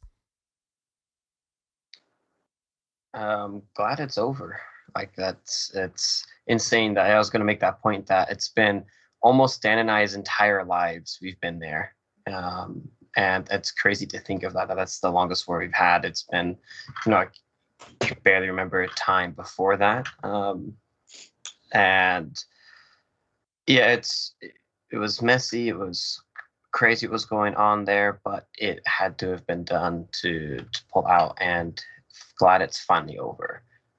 But there's still a lot to be done. There's still so much stuff that's going on in that region, and in the imperialist nature of America. There's so many things that we need to do to be able to speak up. I mean, they just increased the military budget again because we like to, give defense contractors a shit ton more money and everything. And yeah, it's just one step in the right direction finally, but there's still so much work to be done. And yeah, actually Biden did something right for once. And it's crazy to see all the media, of course. I mean, you guys talked about it in their in the Afghanistan report for Power Report, but just even from someone like, I'm tuned into politics here or there, but I kind of took a step back a lot this year because it's just been overwhelming. But to see all of these mainstream news outlets, somewhere on the left, somewhere on the right, all kind of go into this, why did Biden pull out? Oh, we should do this or that. It's just super disheartening to see. And then there's so many things too where I have people coming up, like friends or other people that I know talk to, who would state their opinions, but they don't know so much about like the region or the history of everything and all that. And they keep stating wrong stuff all the time. Like they don't know about how the Taliban was created. They don't even know that the Soviet Union was one of the biggest disruptors of the region. And there's still some Russian tanks that are rotting in the sands and stuff, and all the whole history of it. But I'm glad that something's finally been done for us to leave. I want others to jump in, but definitely the thing that upset me the most are people who are like misinformed about the history, speaking boldly on the timeline. That was annoying. I think for me, the thing that's so crazy about all of this is it's been 20 years, and so many people, like what Sean was saying, don't understand the situation, what's been going on. Like, we've had 20 years worth of news reports, and why does nobody know what's going on? And I'm actually, the next episode of my podcast is going to be on all of this. So I'm going to go into a lot of that history and things like that. But as I'm doing research too, there's so much that I didn't hear about and that I didn't know about. And I feel like I had a better understanding going into all this than most people probably did, just because I went out of my way to be informed. And that takes a lot of time on my part. And most people don't have that kind of time to just sit here and read about the US involvement in Afghanistan, And one thing that frustrates me whenever something like this happens is that people, including, us right now, right? We can sit here, we're all in our nice little comfy homes, and we're proselytizing about what should have happened and what did happen and this was wrong and so is to blame. It doesn't matter, because right now there are people who are fearing for their lives, right? Every single day that we sit here and just debate nonsense is a privilege for us, and it's killing people, or it's having people, at the very least, they're living in fear of the unknown of what won't happen. And I don't know why, the Afghan leaders fled with the money. I don't know why the Afghan troops didn't defend themselves harder. I don't know why a lot of things happened, but at the end of the day, there's people who need help.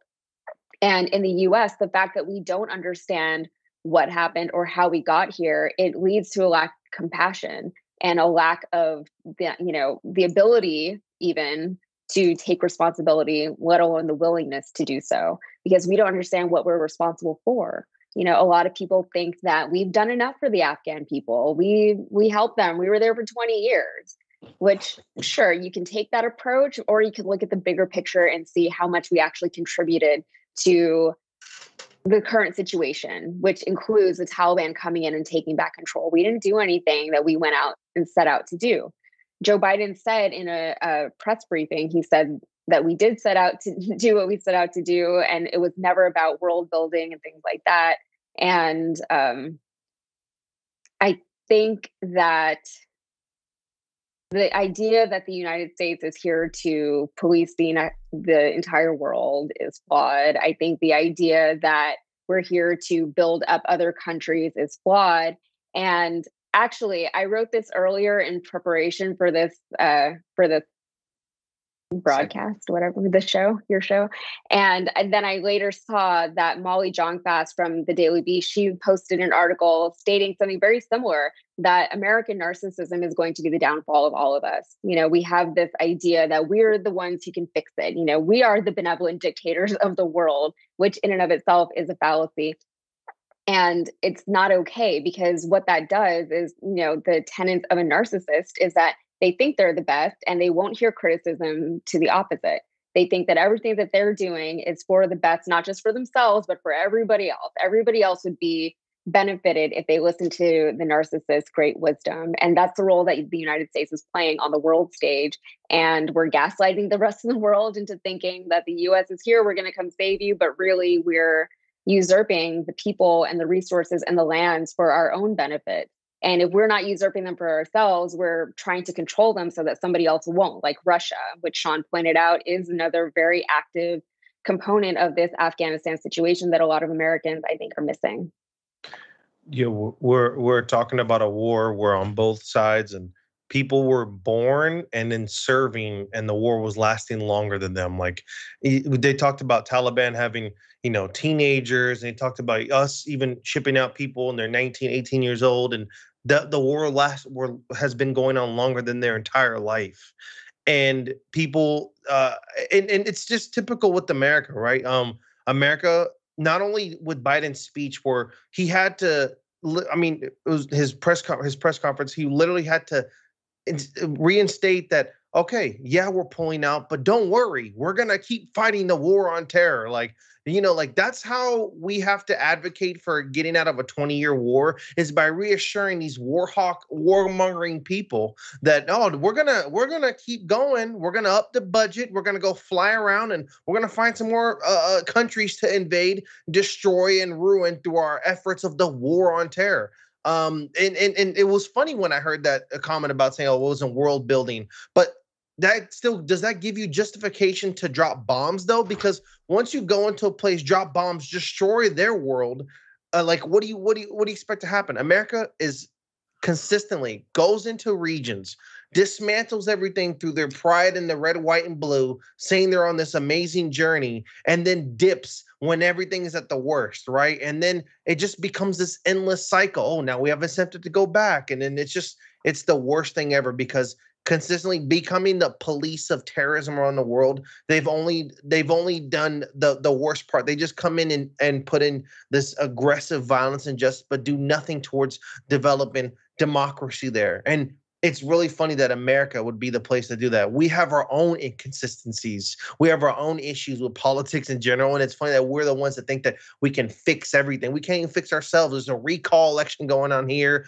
We had a president before who was a joke. And it's just the most annoying, consistent pattern of being someone who has American citizenship, is knowing that, like, wow, this is really my country that does this, like, all the time. And it's disheartening. So my always forever, my heart goes out to the people that have, gone through so much in Afghanistan. They're consistently going through so much. And as much as we think, like she said, it's over or it's good, we're out and we're all comfortable or nice, look at them, it's good. Watching those videos, the planes flying away, and just thinking about tomorrow for them is just the saddest. It's so sad. And, it sucks. It really does suck being an American. It's crazy, like the history that I don't think that at least so many people around my age don't understand of American imperialism, especially since the Truman Doctrine was that was implemented after the end of the Second World War. How many nations we went into just based on that doctrine to stop the spread of communism, that just destroyed nations, displaced people. Like, look at North Korea. The reason why North Korea is the way it is today is because we literally annihilated the country on bombing runs. Like the Strategic Air Command said of the Air Force, SAC said, hey, we ran out of targets of North Korea. Like, there's nothing else we can bomb. And that's how they started, like, they rebuilt and everything. And that's part of the reason why they have this crazy dictatorship, is because of the way we went in there and went mental.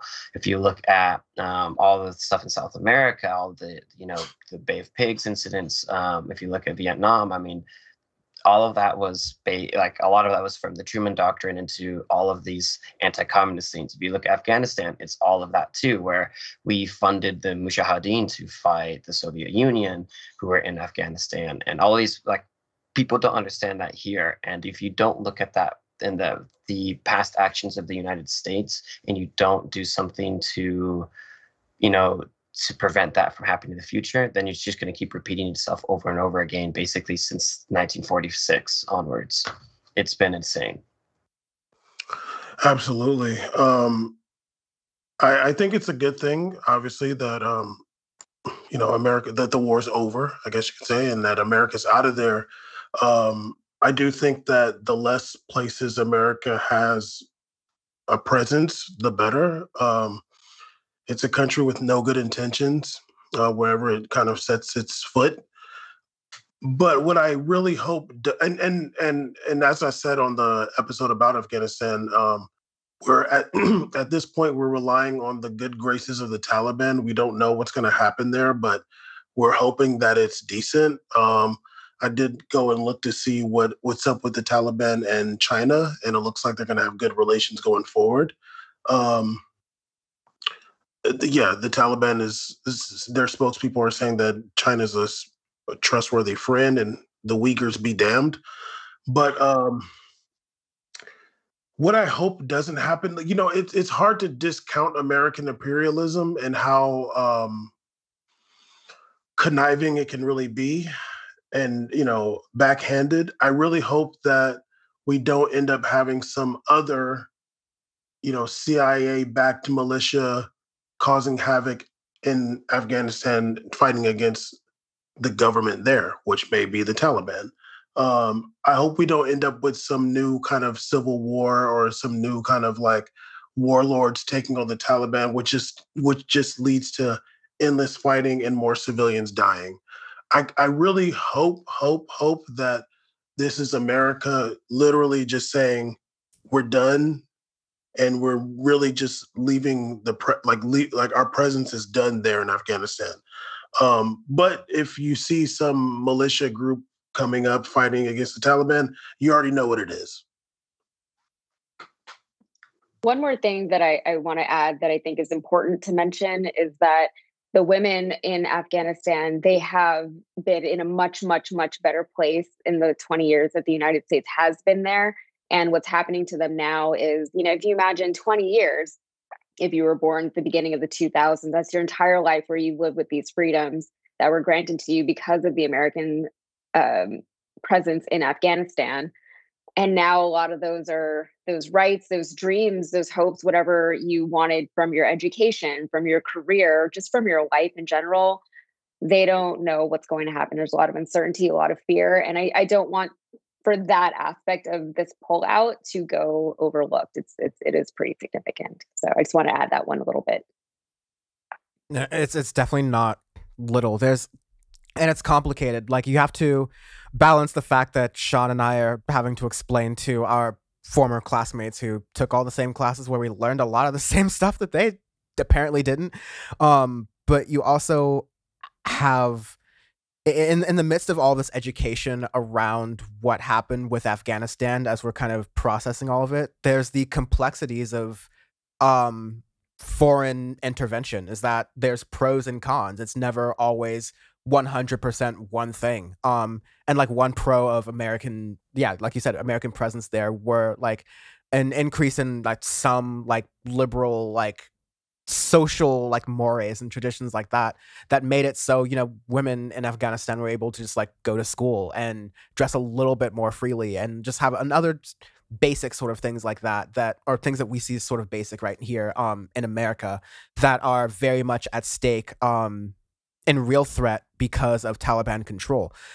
That has to be weighed with what got the Taliban in control in the first place, these historical 40 years things that are already in place that Joe Biden, no single person in the year 2021 has the ability to necessarily stop. And so you have to say, okay, how do we decouple these things? How do we take apart the American imperial system and force away from, oh, we need to justify the American imperial system and force because it does like an edge case 5% of good here and there, right?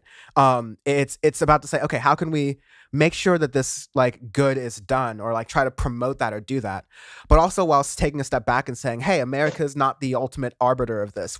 America should own and take some responsibility for it, but part of America figuring out how much responsibility it needs to take and deciding about that for itself without consulting other people led to the boondoggle in Afghanistan for 20 years. So America fixing the situation is not always the answer, I think, is the method out of all of this, but it's nuanced. We have to look at world politics with nuance and thought, which is why it's great that Yasmin has Global Thread and a new season of it to kind of break down these things and do things really well. And of course, we try to do our own like slapdash almost attempt version of World News on Power Report compared to Yasmin's very thoroughly researched and good work you can check out wherever you get podcasts.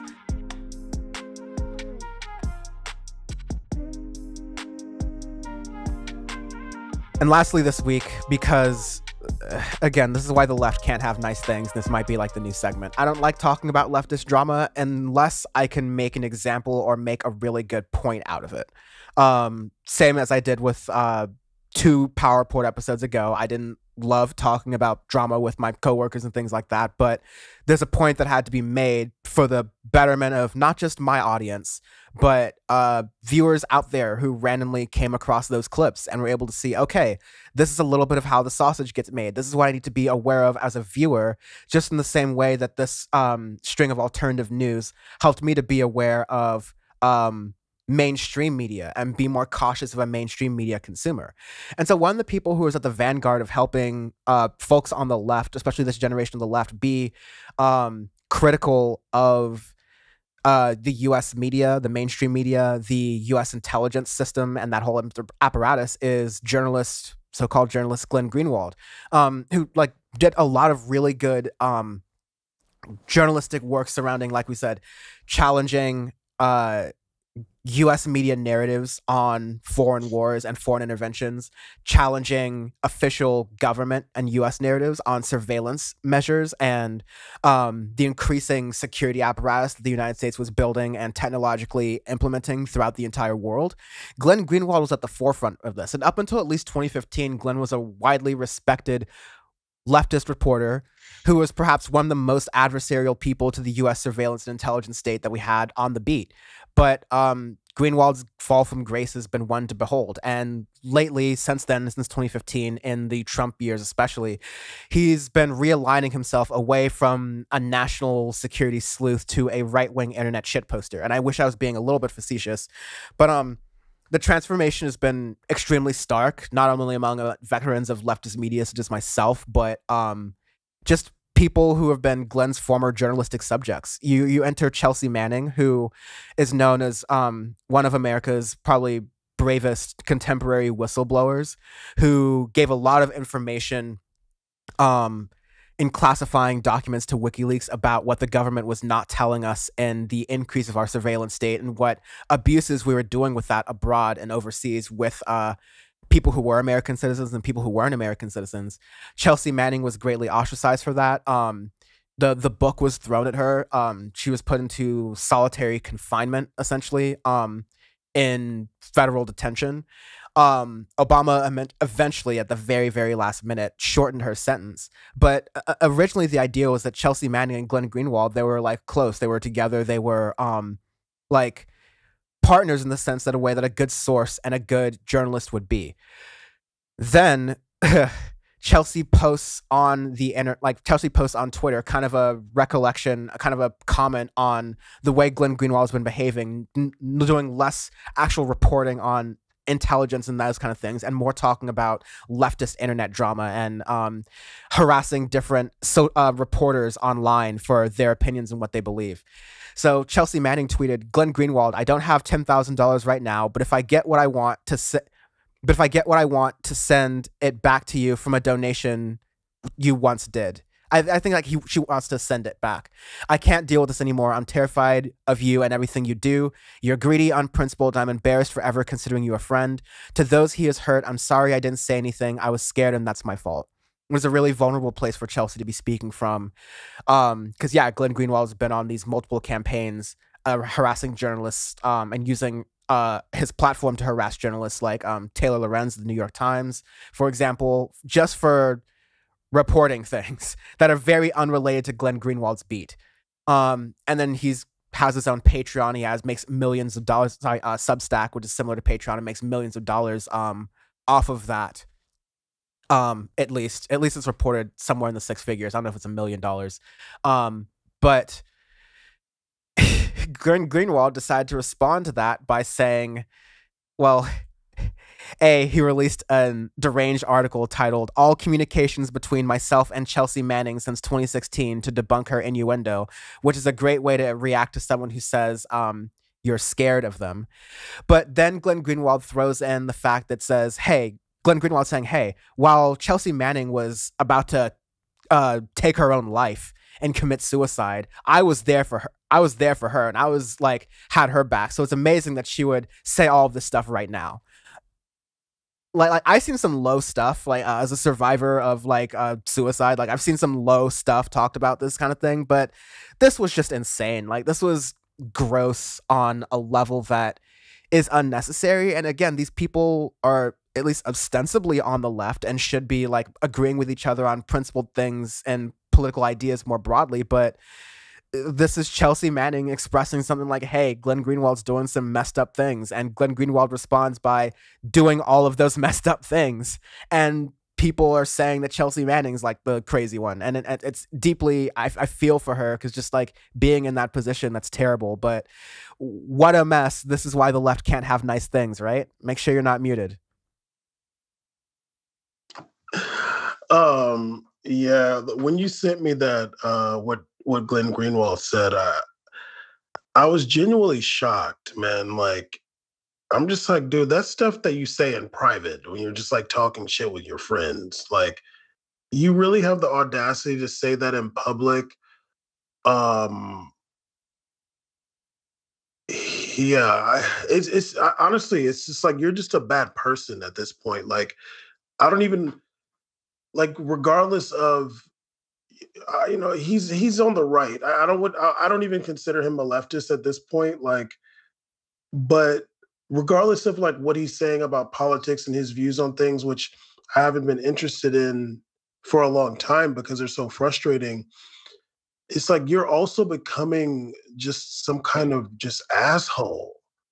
And I don't know. It's just like, what's up with you? Like what happened to you to become so hateful? Like it's like everything is like personal. He's just like evil at this point. I wish Chelsea Manning the best. And I could imagine, like whenever she has to talk about things or doing interviews and people in the past, recent past or whatever, asking her about Glenn and her having to like cringe and say like, yeah, we're cool or he's great, but it's like cringy. And so I can respect her coming out in public saying like, basically like, don't associate me with him. You see him on Twitter, he's insane and he's like a weird right winger and he wants to be Tucker Carlson and all these other things. Like, just please don't associate me with him anymore.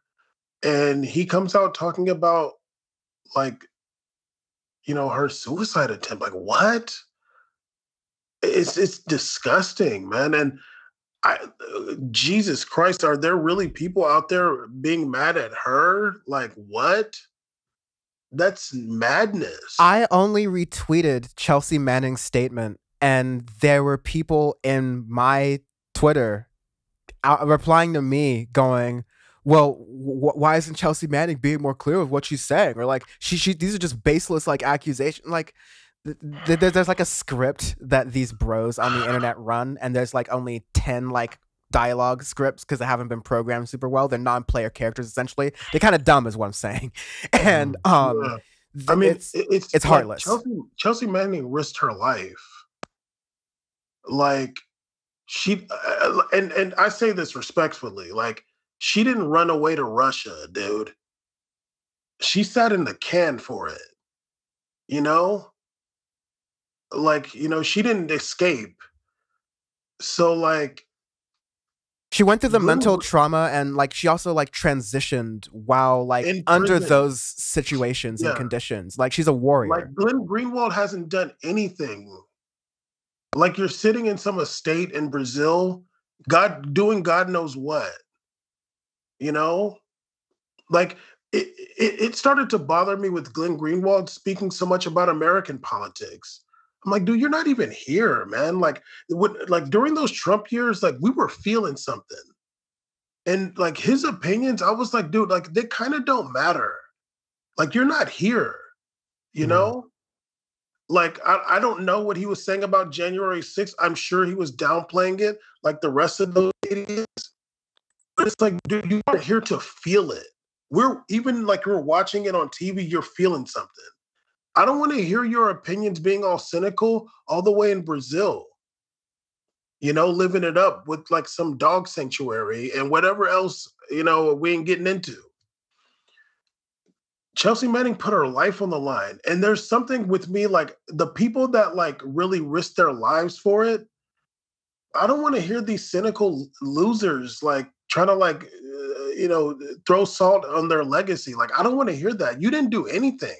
You didn't do anything, Glenn Greenwald. You were some cynical weirdo, angry ass person that sits on Twitter all day. And you went to Brazil, dude. Talk about the stuff going on in Brazil. You do great work with that. You've chosen a side in Brazil. Here, you just like to create chaos. When it comes to American politics, he wants to create chaos. But don't be out here trying to like belittle Chelsea Manning. She put her life on the line and did not run away to Russia. And I'm speaking about Eric Snowden. Edward, don't confuse your white people's names, Bam. Edward, don't confuse your white people's name. That's Eddie, racist. His cousin? I'm speaking about Eddie Snowden. Eddie Bauer. Like, that's cool. Like, look, I'm saying it respectly. There's something about, like, if you blow the whistle, future emoji, respectfully. They both blew the whistle, but she bit the bullet. Yeah, I'm here. Okay, whatever's gonna happen. Yeah. You know, I'm sure there were some offers for her to, you know, skedaddle. She's like, nah, yo, I'll handle it. She ain't run away. And Glenn Greenwald just sitting pretty on Twitter all day until he does something where he's putting his life on the line, then I can care about what you have to say. But you don't know anything about spending a day in prison. You don't know anything about what happened with her with those guards. I mean, maybe he knows. He probably knows more than us. But for him to just like, I mean, I want to like make fun of her about a suicide attempt. Like, what? Like, you have like, you just don't have a heart. Like, you're really just a piece of shit. If Glenn, but just to have other people jump in, but I'll just say, if Glenn Greenwald couldn't be any more classless in this entire thing, this was his son's birthday, and this is what he was doing online during this time. Jesus, man. What a man. Father of the year. Yeah, you can give Ted Cruz a run for his money. If no one has any points, I do have a message for Glenn Greenwald. Everybody knows, especially in Brazil, all my homies hate Glenn Greenwald. And if he doesn't understand this, because maybe he's been a long time in Brazil, maybe English is getting rough for him, I can tell him in his own language that now he's adopted, because he doesn't know what it's like to be in America no more. Se foda no seu cu, because you know what that means. You're in Brazil, and they can all translate for you in my country. You are a horrible person. I'm sick of seeing him in headlines. He should just hurry up and go on to Newsmax like he knows he wants to do and get his max contract. I'm done with him. I've already don't like people. It's already annoying politics on the other side, but worse than that is a flip-flopper. A flip-flopper is the worst to me, because you were in Brazil, you saw the journey, you saw the Lula situation, you had the right to interview one of the most legendary presidents in South American history, world history, Lula. You sat across from him, and then you went and you come to America. You make probably like saying comments about January 6th. I saw your Trump comments, and you see how it is with Bolsonaro and everything going on in Brazil and vaccine. And to sit here and continuously be on this side, and also to undermine anything that Chelsea Manning has done, which you ain't done nothing in Brazil, but probably sit on one of the biggest protected states with tons of security guards and be able to tweet on your net zero internet all day. Just to hell with you. Like, I'm done with him. Like, I hate even seeing him in any headlines. Like, I'm done with him.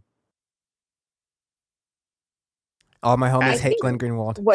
What's extra interesting is the people who are defending him over somebody like Chelsea Manning. Like, as an American, don't you want to know what's going on? Like, I understand the other side of the argument that there is a national security risk with unearthing and publicizing classified information, sure. But as an American, don't you want to know what's going on?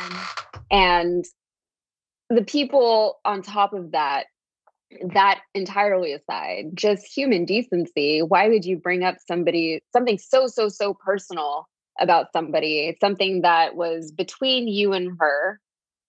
He argued that it was publicized later, so he wasn't really divulging anything, but that was a personal relationship that they had. He's saying that he went and visited her after her attempt and all these things. That's a moment between friends. And now you're using that for political fodder and to further your career. I don't have any respect for people who will do something like that for the sake of opportunism. And on the right, you see a lot of opportunists. I mean, you see it on the left too, to be fair.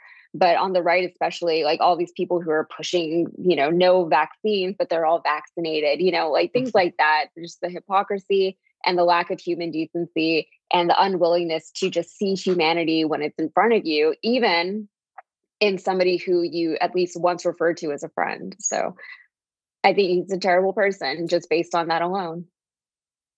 I've so internalized the fact that, we have so many people in this country who are grifting off of the vaccines are dangerous. You can't take the vaccines when they themselves are vaccinated, or they themselves get COVID-19 and then start coming to Jesus. Like I've just there's so many of those stories. And as the official numbers at 650,000 deaths from COVID-19 in the United States, they're saying that number is probably going to reach at least 100,000 more. We've been saying on Power Report since day one, that's an undercount because America's not classifying all these deaths properly and counting them all correctly. It will get better over time, but we're probably going to hit close to 1 million people dead from COVID-19 in the United States, and it could have been prevented. And a lot of that is happening, especially right now when you do have vaccines that have some level of efficacy that are readily available. It's the only aspect of the American healthcare system that is currently free. You have people who are making money off of encouraging people to use the language of freedom and empowerment to not take these drugs. And it's to bring it back to the Glenn Greenwald, Chelsea Manning thing is that, you can make an entire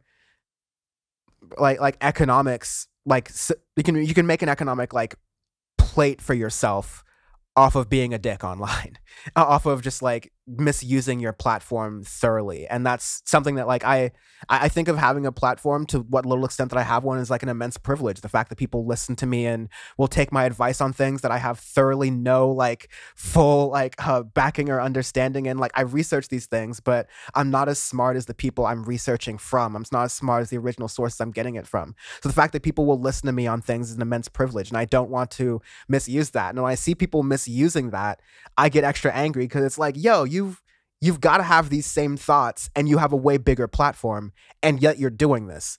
And he's doing it willingly. So it's just we think Glenn Greenwald and most regular people, we just think about humanity and think about the way you treat other people in a fundamentally different way. And it's a way that's incompatible with our politics. And when we're talking about people we work with versus people politically and build coalitions with politically, versus people who can't be worked with and are just going to shoot us in the back first time they get the chance to, or the front, and then post a blog about it with all the evidence, then that again, in many cases that's my answer again. And I'm not working with these Glenn Greenwald fuckheads, this type of this far, not even far left, because it's not they're ideologically pure. They're just kind of terrible people. Closing thoughts on that? Anyone? I would eventually like to do a segment on Power Report about we've brought it up a few times about the people who are vaccinated that are telling people to not get vaccinated. There's so many stories of people who have died from COVID, and family members going to get pictures or this or that of their funeral, and they see all of this anti-vax stuff, and they find podcasts to all these other people who have done it, and they never take the blame or responsibility for it. So I think that's something that I would like to go and do a segment on eventually. And fuck Glenn Greenwald, oh God. Yeah, he can choke on horse dewormer. I thought that was going to go in a different direction. This has been Power Report 31. No. I want to thank. I know my limits.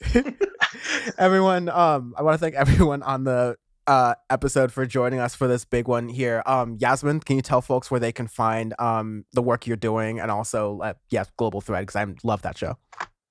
Thank you.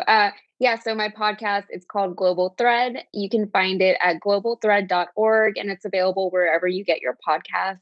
And on the podcast, we talk a little bit about, not a little bit, a lot about global conflicts, things that are going on around the world, similar to Afghanistan. Afghanistan's the next episode coming up, where you hear a lot about it in the news, but they don't actually tell you anything. They don't tell you what's going on. They don't tell you how we got there. They don't tell you who the key players are. They don't tell you what these places are. They don't define terms, all these things that confuse a message. So I'm here to just give you what you need to go forth and form your own opinion and get more information as you see fit. So it's supposed to be like a starting point for you to do further research and better understanding, so that at the very least, if you hear an update in the news, you'll know what's going on. That's my podcast. Wonderful pitch. It's an excellent starting point. And I love how thoroughly you research it and really do present the audience. You respect the audience intelligence, but also like you're just painting this like really good picture for folks. So definitely check it out, globalthread.org. Nice URL. Love that. Bam and C's over on the We Made It podcast side of things, and also other stuff you're doing. What's up? Check out C's at We Made It C's on YouTube. He's doing some great work over there. A great series called Vita. He's out there living life and showing you how he's doing it. Yeah, and you can also check out C's on We Made It podcast, but he's also streaming on Twitch. We Made It. Bam, thanks for the plug on the show we do and my channel. Well, obviously me and Bam done 4 years we've done soccer. So if you've watched tons of Dan from the internet and you're like, man, I need some moderation in my life. I want to just look at some world soccer. I want to just watch Caesar make a fool of himself on YouTube. We Made It Caesar the place to go. We Made It podcast is where we're at. Please check us out. And yeah, that's where we are. Love that. And then Sean on Audio Face, we've been hit with a lot. We did a really big redesign, so the show looks pretty baller. We look pretty fly in those new clothes, but also, Dan, you don't have to say it because it's your own thing. I think the new setup stuff is amazing. I love y'all new cover picture with the fancy outline around Sean. It's beautiful to watch. My little brother and one of his best friends from seeing it on his own phone pop up the nickname on the phone. Like to see y'all come so far on Audio Face. I love it. It's really dope. Except for some of the segments, I hate you guys. But the show's amazing. I'm just kidding. The show's really dope. You guys are come so far, and I love the redesign. It's really dope. Thank you. Our Donda review. Seriously, that's really great, Caesar. Thank you. I'm so excited for Donda review. No, our Donda review is so controversial it hurts. It's already out on youtube.com/audiofacepod. Our Drake review, which will be recorded shortly after this, is going to be really fun. Not gonna be as bad as you think, C's. Trust me. Well, I'll see. We were ripping on 21 before. I didn't forget. We will be talking about. He hated 21. I like 21. Listen. We're gonna talk about the absolute most boring rap beef of all time. Like, this is just the most pathetic to the rap game at all. Drake versus Kanye West, all on Audio Face Pod. The boomer beef. Check youtube.com/audiofacepod for all of that stuff. And then the power report, just Dan from the internet, you know you're here. Thank you very much to the guests. Thank you very much for listening and joining on this episode. I love this is an experience for everyone to learn more stuff. And we'll talk to you again in another 2 weeks. Cheers.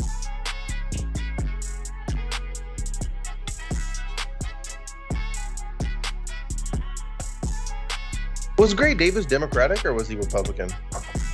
Gray Davis was a Democrat. And then Arnold Schwarzenegger became the Republican. The governor was Republican. Yeah. Yes. Which, Texas, having a celebrity governor is so fun. Try it sometime. You'll love it. Yeah, I guess we'll find out. It's so sick. That's how Reagan. It's so sick having a Republican celebrity president. Governor. It's so dope. That's a Freudian slip. That usually it's the governor to president pipeline.